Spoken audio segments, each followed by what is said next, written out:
নমস্কার বন্ধুরা, আজ আবারও একটা ছোট্ট ব্লগ নিয়ে এসেছি। আপনারা প্রথম থেকে পুরো ভিডিওটা শেষ পর্যন্ত দেখতে থাকুন। আমাদের যে মাথার চুল ঘন ঘন উঠে যায় কিংবা পাতলা হয়ে যায়, তো সেটাই চুলের যত্ন নিয়েই ভিডিওটা আপনারা শেষ পর্যন্ত দেখতে থাকুন।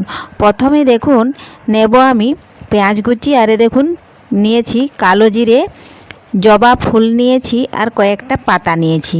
বাড়িতে থাকা ফেলে দেওয়া বা সামান্য উপকরণে চুলের যত্ন নিন, এতে কিন্তু চুল সিল্কি ও শাইনিং হবে ও কালো হবে পাকা চুল। দেখুন কালো জিরে নিয়েছি আমি 1 চামচ, আর একটা গোটা পেঁয়াজ দেখুন আমি কুচিয়ে নিয়েছি। চুলের পরিমাণ অনুযায়ী কিন্তু উপকরণগুলো নিতে হবে। যাদের একেবারে পাতলা চুল তারা কিন্তু দেখুন 4টে জবা পাতা, 2টো জবা ফুল নিয়েছি, পেঁয়াজ নিয়েছি আর 1 চামচ কালো জিরে নিয়েছি। আপনাদের কারো যদি চুল এর থেকেও যদি বেশি হয়ে থাকে তাহলে কিন্তু আবার 2টো ফুল, জবা পাতা কয়েকটা নিয়ে নেবেন। আর কালো জিরেটা নিতে হবে আবারও একটু বেশি করে। দেখুন আমি পেঁয়াজটা এগুলো বেটে নিয়েছি, আর দেখুন জবা ফুল আর পাতা বেটে নিতে দেখুন শ্যাম্পুর মতন কেমন একটা পিছলে পিছলে ভাব দেখা যাচ্ছে। এই জন্যই কিন্তু জবা ফুল আর পাতাটা মাথার চুলের প্রতি শাইনিং বা সিল্কি করে আনে। দেখুন সমস্ত উপকরণ আমি একসাথে মিশিয়ে নিলাম। এখন ভালোভাবে এইভাবে মাখিয়ে নিচ্ছি, কারণ পেঁয়াজ যদি ফুল আর পাতার সাথে বেটে নিই তাহলে কিন্তু অনেকটা বাটা যায় না, কারণ পাতা আর ফুলগুলো কিন্তু অনেকটাই পিছলে ভাব। দেখুন আপনাদেরকে দেখালাম। এখন এই সমস্ত উপকরণটা বেটে নিয়েছি। আমি এখানে শিলপাটায় বেটেছি, আপনারা কিন্তু মিক্সিতেও বেটে নিতে পারেন। তো দেখুন বন্ধুরা আমি একটা বাটিতে কুড়িয়ে নিচ্ছি। তার আগে যদি কোনো বন্ধু আমার চ্যানেলে নতুন হয়ে থাকেন, চ্যানেলটি সাবস্ক্রাইব করে বেল আইকন সেট করে দিন সবার প্রথমেই আমার এই ব্লগ ভিডিও বা রেসিপি পেতে। দেখুন বাটির মধ্যে আমি সমস্ত বাটাটা কুড়িয়ে নিয়েছি। এখন এই বাটিটার সাথে কিছু আমি উপকরণ দেবো। তার আগে দেখুন আমি শিলটা একটু জল দিয়ে ধুয়ে ফেলে দিচ্ছি, কারণ অনেক সময় ভুলে যেতে পারি, এজন্যই দেখুন আমি শিলটা ধুয়ে পরিষ্কার করে নেব। যে কোনো কিছু বেটে থাকি না কেন শিল আর নোড়া ভালোভাবে ধুয়ে পরিষ্কার করে নিতে হয়, তা না হলে কিন্তু মা ষষ্ঠীর কষ্ট হয়।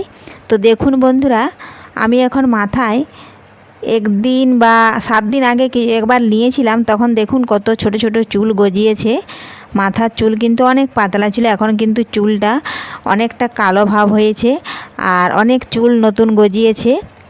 তো 7 দিন আগে নিয়েছিলাম, এখন আবারও আজকে নিয়ে নিচ্ছি একবার। এই দেখুন এর সাথে মিশাবো আমি একটু তেল। যে তেলটা আপনারা মাথায় মাখেন সে তেলটাই দেবেন, সরষের তেল বাদ দিয়ে। আমি এখানে কিন্তু দেখুন নিহার তেলটা নিচ্ছি। আপনারা পারলে নারকেল তেল কিংবা যে কোনো তেল মাথায় মাখেন সেইটাই কিন্তু ব্যবহার করতে পারেন, তাতে কোনো অসুবিধা নেই। দেখুন ভালোভাবে তেলটা আমি মিশিয়ে নিচ্ছি এই বেটে নেওয়া উপকরণের সাথে।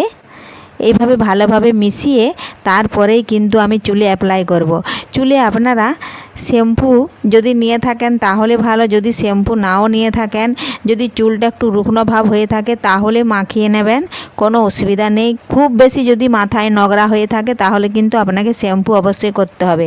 দেখুন আমি হাতের মধ্যে নিয়ে নিয়েছি, আর দেখুন এইভাবে মাথার মধ্যে অ্যাপ্লাই করে নিচ্ছি। পুরো চুলের উপরে নিয়ে নেব। দেখুন এইভাবে একটু ম্যাসেজ করে করে নিতে হবে যেন ভালোভাবে চুলের গোড়ায় ভিজে যায়। দেখুন এইভাবে নিয়ে নিচ্ছি, পুরো মাথাটাতে ভালোভাবে নিয়ে নিতে হবে। চুলের গোড়ায় কিন্তু বেশিরভাগ পরিমাণটা নিতে হবে, চুলের ডগায় কম নিলেও হবে। এই জন্য আমি দেখুন প্রথমে চুলের গোড়ায় নিয়ে নিচ্ছি, আর গোড়া থেকেই কিন্তু ডগাতে ঠিক অটোমেটিক চলে যাবে। এইভাবে দেখুন আমি মেখে নিচ্ছি পুরো চুলটাতে। দেখুন বন্ধুরা আমি কিভাবে মেখে নিয়েছি, দেখুন একদম ভিজে গেছে গোড়া থেকে একদম ডগা পর্যন্ত। এইভাবেই কিন্তু আপনারাও মেখে নেবেন।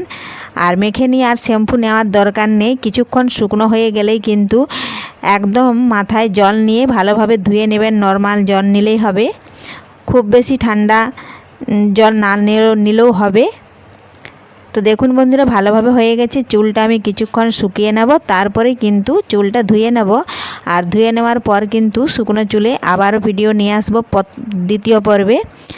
তো দেখুন আজকের এই ভিডিওটা আপনাদের কেমন লেগেছে অবশ্যই কমেন্ট করে জানাবেন। আর পুরো ভিডিওটা ভালো লাগলে একটা লাইক শেয়ার করে সাবস্ক্রাইব করে পাশে থাকবেন। ধন্যবাদ।